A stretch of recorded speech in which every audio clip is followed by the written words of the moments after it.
Welcome to The Vault Unlocked, where I take a deep dive into money topics that no one wants to talk about.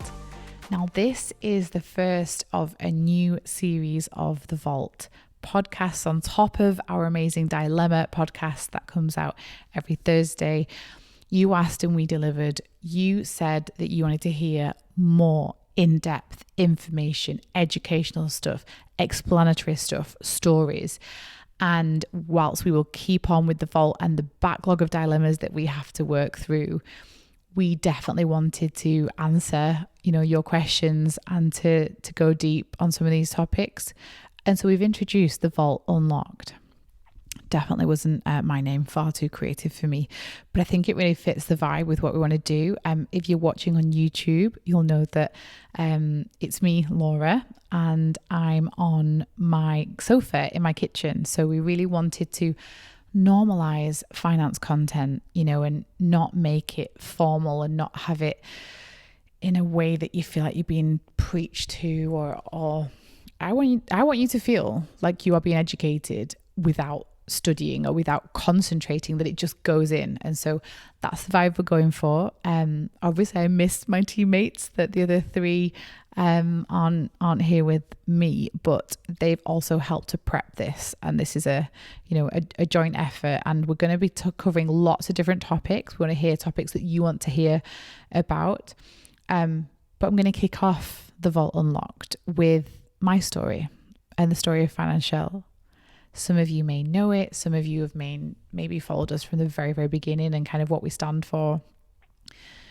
But I think the story helps to explain the Financielle method, and the Financielle method underpins everything that we will talk about on the Vault Unlocked and the Vault on the Dilemma sofa as well. So buckle in. I'm going to share my story with you. And again, if you listen to this and there's someone in your life that you think would appreciate hearing this, please do share, please do rate the podcast, because it helps us as we get it to more people. I feel like now's the time to grab a cup of tea, relax if you're in the car, if you're out walking the dog, if you're out walking, getting your steps in. Let's settle in and we'll start at the very beginning. Well, not the very beginning, not like childhood and stuff, but when I was a teen, like 17, 18, 19, I need to take you back to what it was like if you were a millennial. I'm 37 now.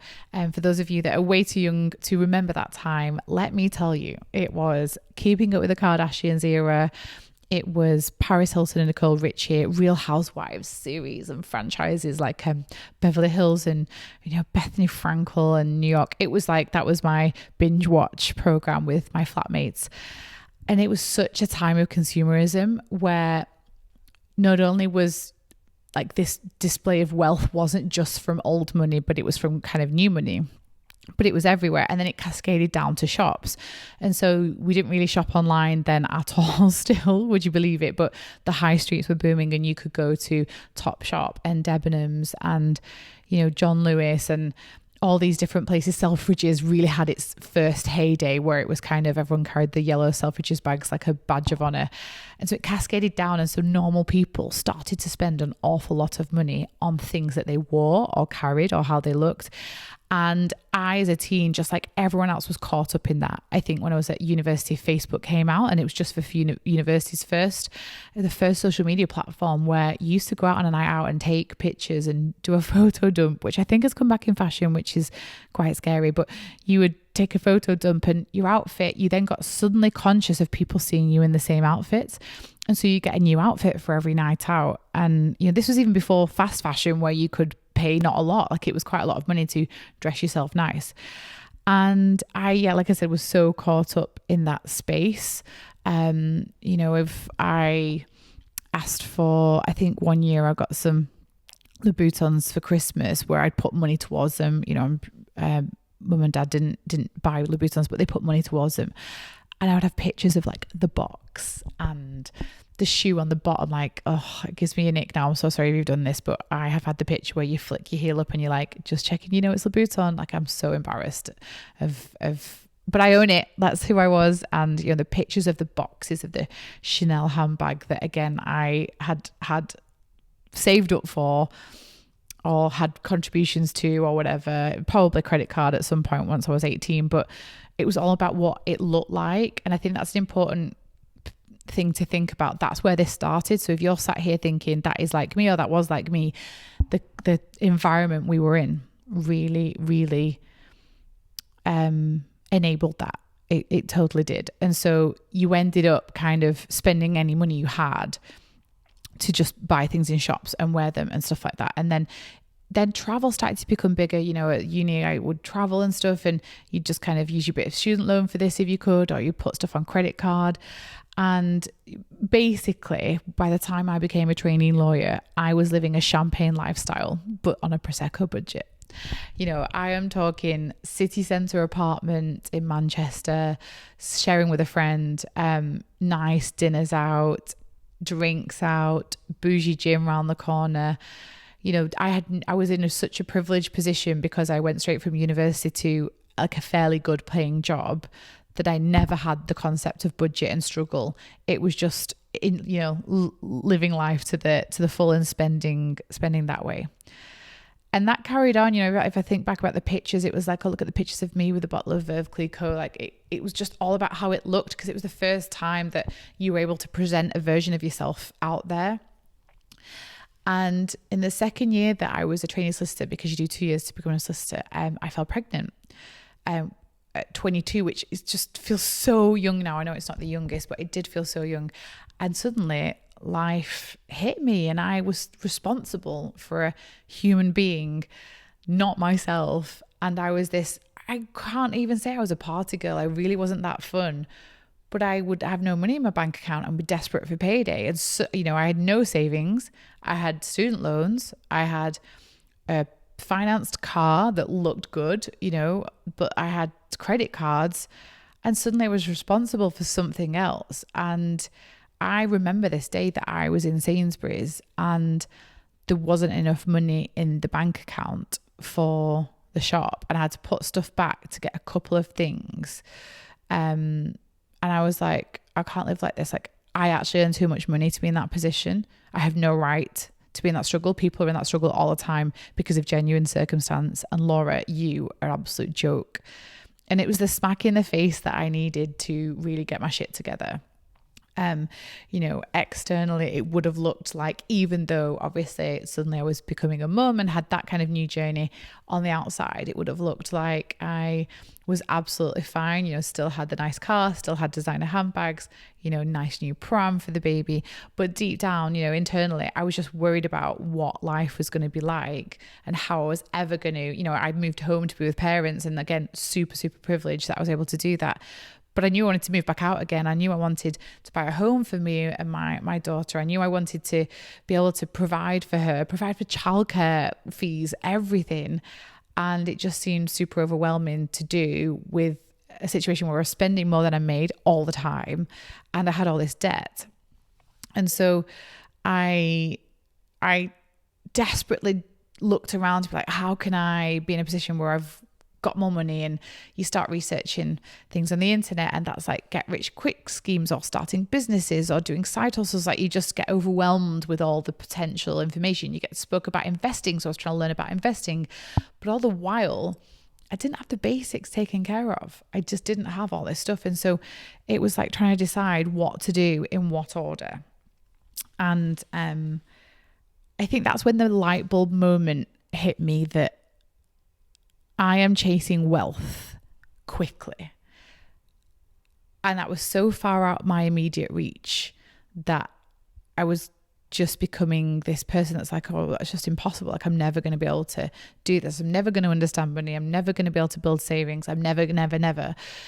And this light bulb moment in me switched where I said, I don't feel very well right now about money. What if my goal was to feel more well? What if my goal was not to save £5,000 or £10,000 or do this or do that? What if it was just to feel better about money? Because that was a much more accessible goal. That was something that I could really work towards and change quite quickly. Whereas, you know, the other goal is a maths problem. You know, that's a math situation where you need the right money to save up. I knew that I wanted control over my life. I wanted options. I wanted stability. You know, when you're responsible for someone else, you just kind of worried that things will fall outside of your control. And if you can have calm, everything else starts on that lower foundation. And security, if something was to go wrong, it was on me. And I definitely wasn't in a responsible position where I was able to be relied on. And I wanted to change all that. And so I took those thoughts and feelings and thought, okay, where do I start? And there was this just realization that slow and steady is kind of what I was waiting for and what was going to be the right answer all along. And so these small changes that I started to make as a person who didn't understand money, didn't look after her finances, didn't understand all these concepts, didn't earn the most in the world. I absolutely had a graduate salary, but then I went on maternity leave. But I just realized these small changes were going to add up. So I started to focus on budgeting. I felt like when I looked at all the research online, everything came from having spare cash to do good things with money-wise. And I didn't have any of that. So I ignored all the investing, like kind of jargon. I ignored schemes. I ignored setting up a business. I just stopped and I focused on the budget. And what that did was it made me give me things I had control over and the ability to change them. So by creating that budget and making sure there was something left over, even if it meant that it was a struggle, even if it meant that there was sacrifice, do you know what happened? I felt better. I just felt better. I couldn't even tell you how much extra I had. It probably wasn't a lot, but the fact that I could manage a budget with a little bit left over gave me a sense of calm and control, because the month previous, there wasn't anything left over. I was going in my overdraft more. I was spending more than was coming in. And so because I started there, I got a win. Dopamine hit already. Like I just felt better immediately. And so budgeting became the focus for me intensely. I, looked at how I could bring extra income in, whether it was selling things on Facebook, whether it was selling things on eBay, as you did at the time. It was the only platform you could sell stuff on. But I was bringing in extra income because I knew that would increase the excess cash in my budget. But I was also cutting things. I stopped the expensive gym memberships. I stopped eating out. I stopped buying from the shop every day and kind of doing a meal plan and buying things in bulk. I cancelled subscriptions. I was the friend that said, I'm not coming out. And I did it. And that also increased the excess cash. And I used that to build my first ever emergency fund. And let me tell you, I had never saved for just saving. I'd always saved for something. I'd save for a holiday. I'd save for a deposit on a car. Like I'd like patting myself on the back and going, oh, you're doing so well. You're saving. I'm saving. But I didn't have any emergency savings. I was saving to buy something, which isn't really saving. It's building up money in a pot. It's not actually saving. And so when I pulled together that first, I think £500, I just felt amazing. I was so proud of myself. And, that £500 would have got me out of a lot of pickles. It would have helped me out in a lot of situations. But I'd just learned a skill. I'd learned to budget. And then the money that I had grown as a result of budgeting, I'd put into the emergency fund. And I just felt better. So I'd already felt better because I knew my numbers in my budget and I was more in control. I'd created an excess of cash, which made me feel even better. And then I'd used that to build a pot of savings just to be there to help me out. Now, that moment was just amazing. And I have never been, even though it might have gone up and down, 10, 15 years on, I've never been without an emergency fund since. I just don't understand how people can, if they have the means to save and the means to do the financial method, how they can't not have an emergency fund. It makes me sleep better at night. And it was just such a gift back then for my self-esteem, for my confidence, for my thoughts about the future. I felt like I could take on more of the world having some emergency savings. What happens when you do the financial method, so when you budget in the way we budget and you want to grow the excess? you start to realize you run out of options to cut, because you can't cut your expenses indefinitely. That there has to be a stopping point, and you do want to in the future introduce some expenses back in. But I did have debt payments, and I just kept looking at them going out: my car finance payment, my sofa payment, my credit card payment. I was just like annoyed, because we're talking probably around £400 a month minimum payments just for me. But as a portion of my salary, that was a lot. And I was like, I'm paying for a car that's going down in value. I can't remember what I bought on credit. I'm annoyed. If I didn't have these payments, my excess would be higher. And it kind of sent me on a journey to discovering this like debt-free community, this debt-free world where, funnily enough, there are people that don't use credit and they're fine. And in fact, they're more than fine. They're doing way better than me.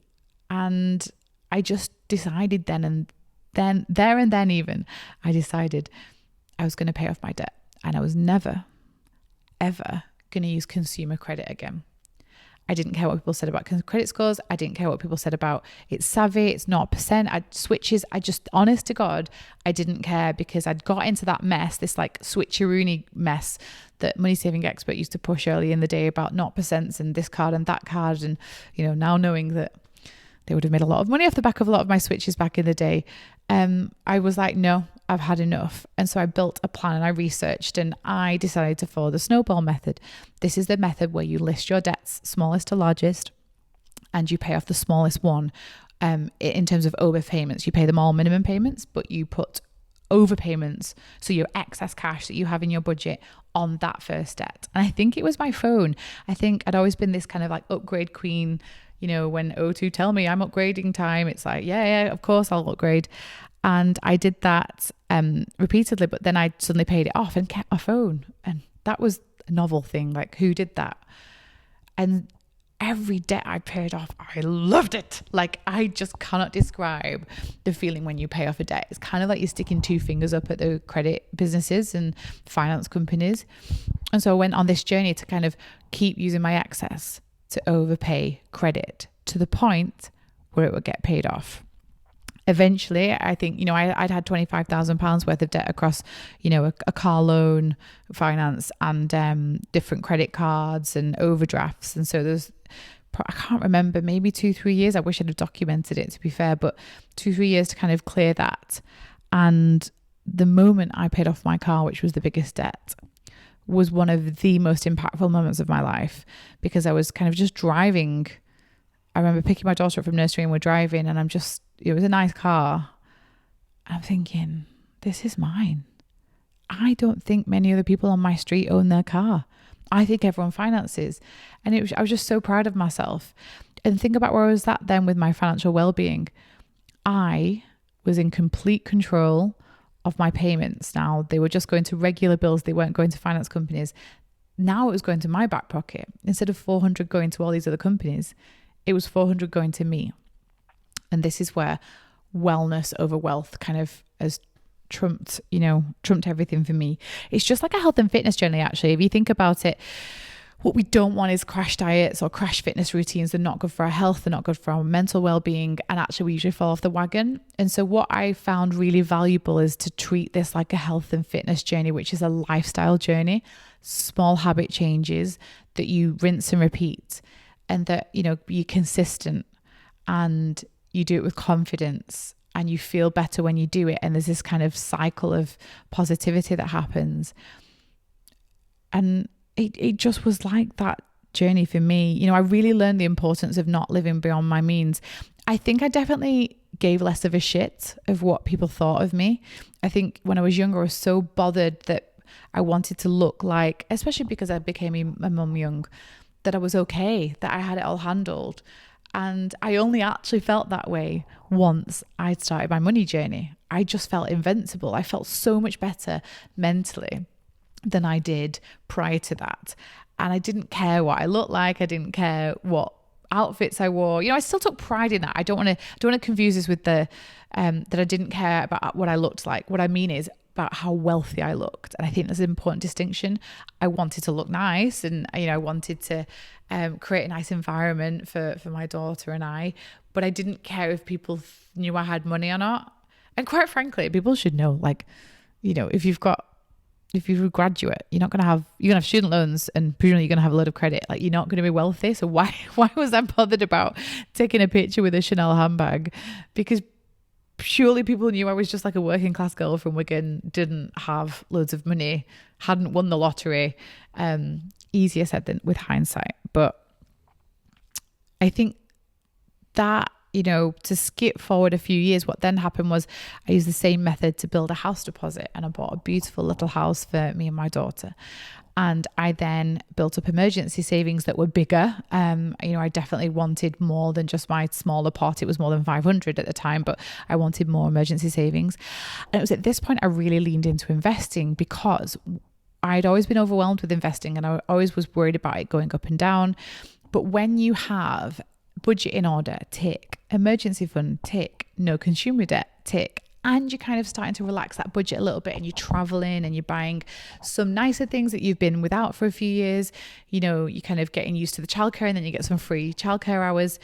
That was my experience, and it was my experience that led on to, what happened next in Financielle. So I guess that was my story up until Financielle starting and where Financielle came from. Maybe in the future we'll do a deep dive into life now. Maybe we'll get my husband, maybe my eldest, chatting it through as well. It'll be really interesting to get their views on, where we are as a family and what Financielle means to them.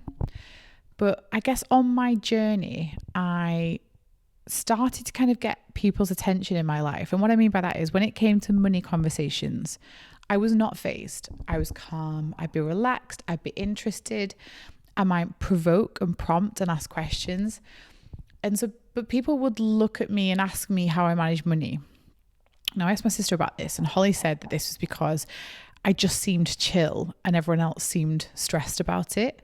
And so it was like an intrigue, a little bit like if someone, looks stronger and you kind of go, oh, what weights are you doing? What's your gym routine? What's your fitness? If someone's skin looks amazing and you ask questions, she says it was a little bit like that, where I just had this kind of calm about me when talking about money, when everyone else was super stressed, and everyone, like literally most people in our lives, kind of stressed when it comes to money.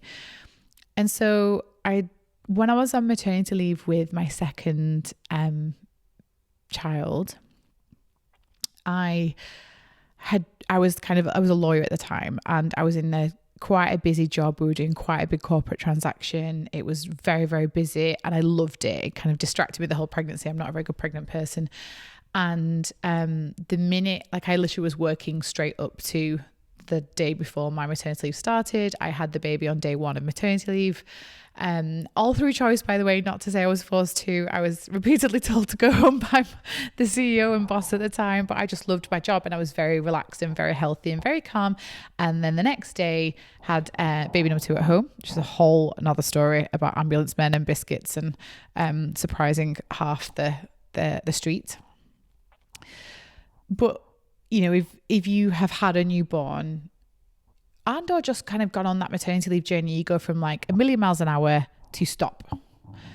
And for weeks, my brain started to need something to do. At heart, I'm quite a creative person. For someone who was a lawyer, I was quite creative, and I decided at a time Instagram was gaining momentum with creating communities around, whether it be, fitness or food or whatever your thing was, like, mum influencers, whatever your space was, there was a community for you. Hashtags really helped to drive that. And I stumbled across like a money community, and I was like, oh my God, these are my people. They're people that actually think and talk like me. And I created an Instagram account called Financielle. It was always meant to be like financial, but a play on it with L at the end, Financielle. I say it that way. I love it when people say it a different way. Jeremy Vine once said Financielle, and I was like, oh my God, we should be French. I need to repronounce my brand. But it started off as an Instagram page, and if you today could be asked scrolling to the very, very first post on the Instagram page, you will see a quote from me, where I might be able to get it up on YouTube actually, where it says, "Today, baby girl, we're going to change the world." And it was me talking. I remember distinctly lying on the bed in the rental house we had at the time with my daughter, baby. She was like 8 weeks old, maybe. It was around the September. She was born in the May, so maybe she was a little bit older. And I got excited because I discovered this community. I'd come up with the name Financielle.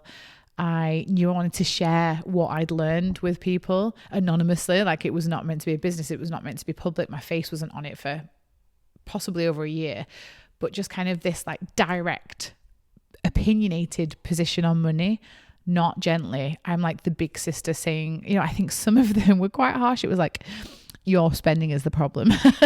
Real harsh stuff like that, and I think at the time it got people's attention. And so I've got this Instagram page and I wanted to help people, especially in the money community, who are already interested. But I just had this realization that so many women were being aggressively targeted to spend money on shit they didn't need.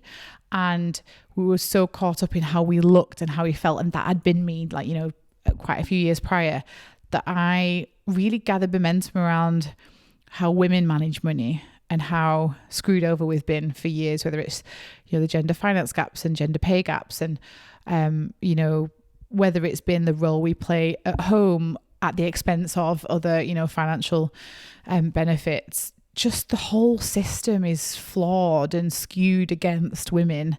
And I think a lot of men actually that also followed the page didn't like this either. Like, a lot of us just hadn't realized it. It's been quite a new thing to discover these inequalities, which made me really feminize the Financielle brand, to bring out the pink, to embrace being feminine and money, and that it's not just pink washing as some people may feel it is. It was just, I was so desperate to help people that I was like, I need to be the brand that they can't see right now. Well, brand, I say brand. It wasn't a brand. It was just an Instagram page, but I need to be the content that they need right now. And then, this was for a couple of years. I then went back to work as a lawyer, carried on, my life with a normal job.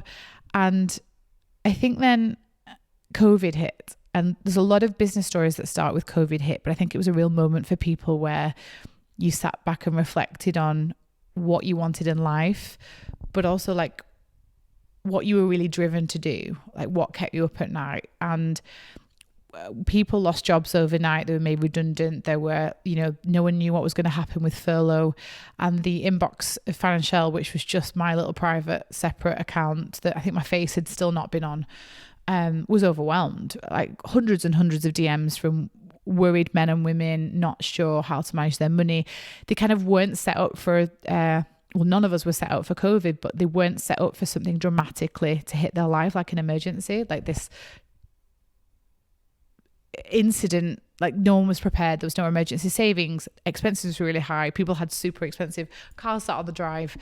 And it was a moment for me to sit there and work out how to help all these people. So Holly said, like, at the time I was doing a lot of hours managing the kids at home, a lot of hours in my job, because that was a travel industry. It was devastatingly affected, having to repatriate people, give refunds. It was just very, very chaotic. But then the inbox was being overwhelmed and I was DMing people, and Holly was kind of saying, you need to codify this. Like, you've got it all written down in posts. You've got posts and posts and posts and posts of the way you manage money. I think you need to take some time to write it down in a book or a list or a dissertation, if you will. And you've got it then. And once you've got that, you're saying the same thing to everyone. Like, you're not saying something different, because what you've come up with is a methodology to do this, and people can apply their own situation and their own perspective and their own thoughts to that. And so that's what I did. And so I spent Easter weekend 2020 locked in the study amidst, children coming in every couple of hours, husband obviously being super supportive and letting me get this down, and I did, and I had a wonderful designer friend that then designed it up. I actually true story, I sold a Celine handbag that I'd bought that as a mum of two was just a complete waste of my time. Like it was really heavy, it was rubbish, it was a Phantom, that luggage or whatever they were called, but Kim Kardashian had it once. I bought it with a bonus in cash, to be fair, a few years before, and it was just not being used. It was my laptop bag, a very heavy one. I sold it, and I took the I think a couple of £1,000 max that I made from that to pay for a website and to pay for a designer who designed up this like workbook called the Playbook, and we put it for sale, and we sold hundreds and hundreds of these PDFs. And the feedback that we got from these PDFs was, oh my God, this is life-changing. No one has ever helped me out by giving me a step-by-step plan. No one has explained about how bad debt is. No one has explained how to budget properly. It was just, all these kind of light bulb moments for people that I'd had earlier. And it was just, it was so validating, but also quite confusing. If you think about it, I'm kind of doing this on the side. Suddenly I've like sold, and made a chunk of money, not a load of money, but got some money there. And then I've got this job, and I've always I knew Financielle could help more people. And I think that's where truly the business was born. I think the decision to leave my job and to start this business, firstly on my own, but then also to kind of drag my sister along with me, was twofold. One was I knew I was ready for a change at work. I am a corporate girly. I can't believe I run my own business. I don't think I'm very good at it. I'm very good at looking after my customers, and I'm very good at certain things, but there's some stuff that I just, I think every business owner or founder says like, I'm out my depth, and I'm okay with that because I get better and better. I'm willing to learn. I'm willing to use experts to help me out, but I didn't think I was ever going to be a business owner. But I knew I was ready for a change, and this was my baby. No one else was doing it. No one else was helping people the way that I believed the Financielle method was helping people. So I had validation. I'd kind of put my minimum viable product out there, got feedback on it. It was working.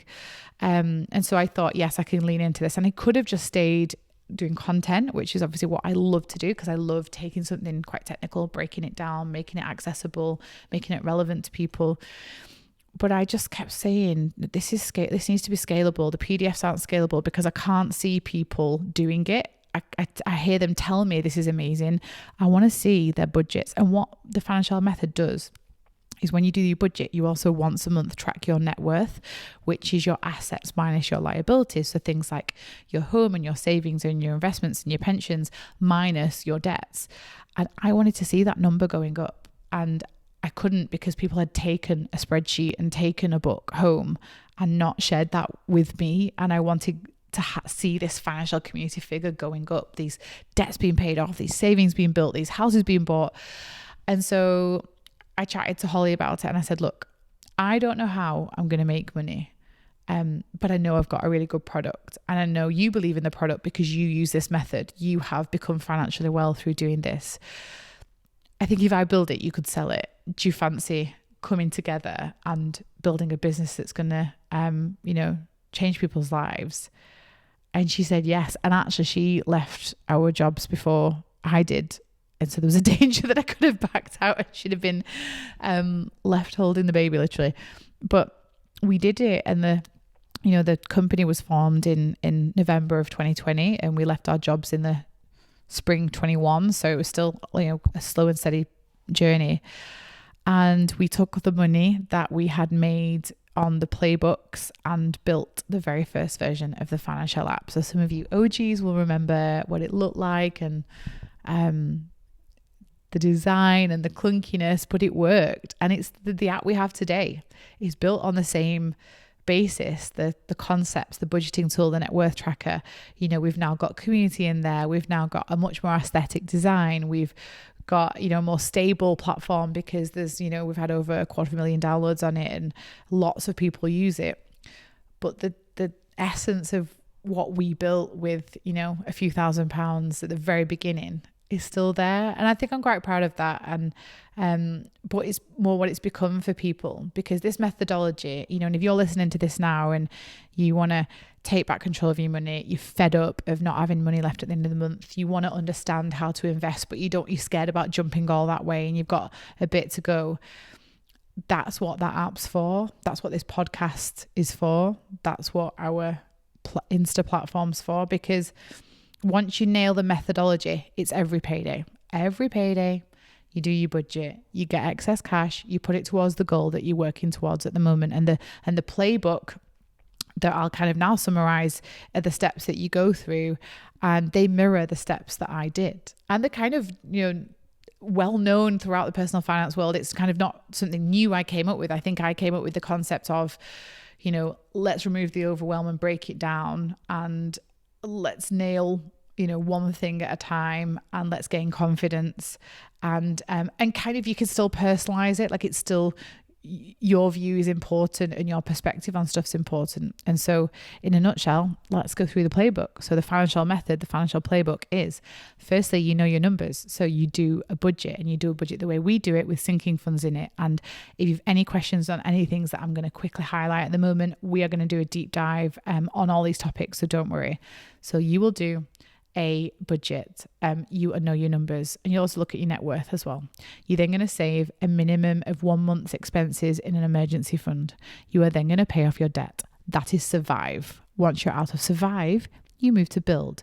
And in build, we have saved for a bigger emergency fund of a minimum of 3 to 6 months expenses. You incorporate your big life goals into your budget, which is kind of stretching your budget a little bit more, traveling a bit more, saving for the things that you'd like because you're not in survive. And then you save for a home or a house deposit if that's what you want to do. You then graduate to grow, and grow is where we want everyone. We want everyone to be in grow. And this is your time to grow your wealth, because your financial well-being has been nailed. Okay. So this is where you will invest in retirement. You will invest in the market, in tax efficient accounts like ISAs if you're in the UK.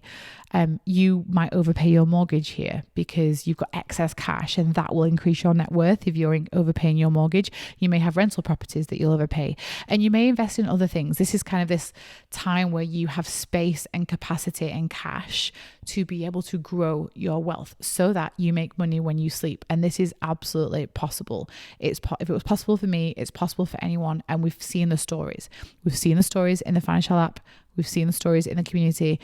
Anyone can do this. This is not rocket science, but it does require a change of habit, a change of, lifestyle, and a commitment. And, do it with others, do it with your partner, get accountability from people in the app, in the community. But I promise you, if you are struggling right now, and if you apply this method that we have created to your money life, you will change the trajectory of your life. And not just that, but people around you will watch. So if you have a partner, they're going to be inspired. They're going to enjoy kind of what you're doing with your money and how you're managing it. If you have children, they will watch what you're doing. If you have friends that are struggling, or that might poke fun at first when you're on a budget and you're not coming out all the time, or you're making changes, it's just because they're kind of jealous. And if they're good friends, they'll be proud of you and they'll be influenced. And there's just this knock-on effect that you will have more money to do more things. And there is, Sally Krawcheck of Ellevest says good things. I'm going to mess up her quote here, but she says something like, bad things never happen when women have more money. And I think that's so true. And I want you to have the confidence that you can live a life where you can have money for today, enjoy your beauty, enjoy your fashion, enjoy your nights out, enjoy your food. But you can have money for tomorrow in case something happens. And you have money for the future so that you never have to depend on anyone for money. You are your own emergency fund. You are your own financial independence. And I promise you, we'll be with you every step of the way. So that's it for the first ever episode of The Vault Unlocked. If you have any questions on that story, I am an open book. You can message in hello@thevault.com. You can ask for more topics that you want us to cover, because that was a bit weird, a bit niche, that one. I know it was like the financial story and my story, but actually there are lots of topics we have planned. We're going to be covering money and relationships, preparing for like getting married, preparing for getting divorced. We're going to be leaning into money and children, money and parents. We are going to be uncovering the dangers of buy now, pay later. We're going to be doing loads of different stuff. But please do, if you've got any question, no question is stupid, send them in. We're a safe space to talk about life and money, just as we are on the Vault sofa. So we will look into them if you want to email in. And also share this podcast with someone that you think deserves, a money glow up or a level up in life, or they're already smashing it and you think that they would really appreciate this kind of way of talking about money. Because for us, we just want to help more people. So that's it. I am locking the Vault for the very first time. Just a disclaimer, the Vault Unlocked is a light-hearted chat around money. It is not financial advice.